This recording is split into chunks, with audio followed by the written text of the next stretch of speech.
Okay, we're back again. I've loosened a few of the jets, and I'll talk to you about the different jets that are on the carburetor.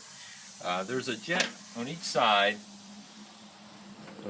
here, like right there, and right here. Those are the idle jets. And inside the idle jet, you'll see there's usually a rubber on the holder. There's a little rubber O-ring on it. This one does not have it. They're actually holders. Let me show how it works here. They come apart. Okay, that's the jet. That's the holder. There's an O-ring that goes there. When I took this one off, it stayed in the carburetor. So I'm going to leave it there. It'll go right back on. There's numbers on these jets. They're very hard to see. You won't be able to see it on the camera at all. But this one has a 60 on it. On the primary side, I run an idle jet of 60. This being the primary side, it's the side that has the throttle, where the throttle cable attaches.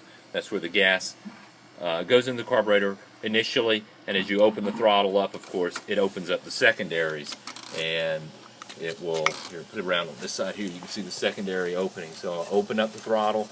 Now you can see the secondary one opening as well. Alright, so that's the idle jet. Back up just a tad. And at the bottom of the carburetor, these are the main jets. This is where the main fuel comes in when you're like at full throttle.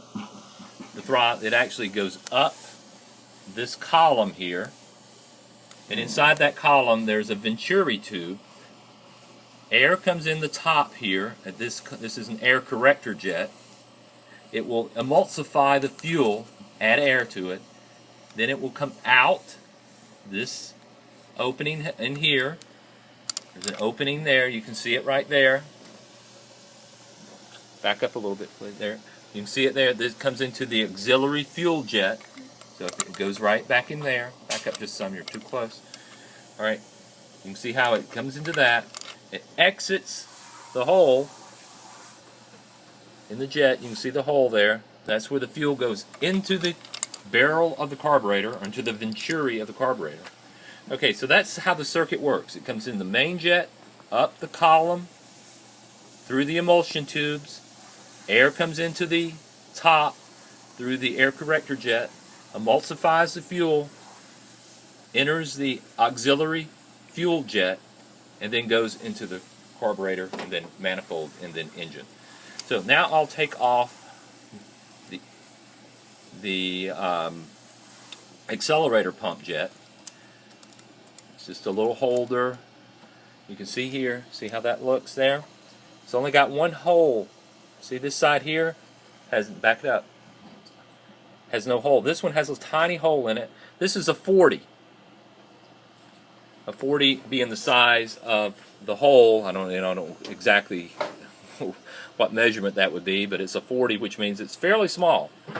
They come in from about 30 to about 60.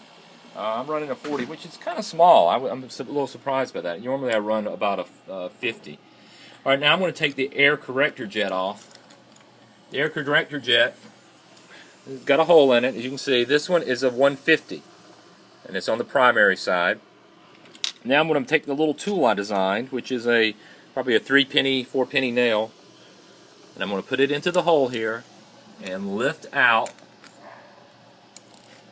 the emulsion tube. So what happens here, put it back over here where you can see it. Fuel comes up the tube, air comes in the top, mixes, these holes mix the air and the fuel together, and then they go into the auxiliary Venturi jet.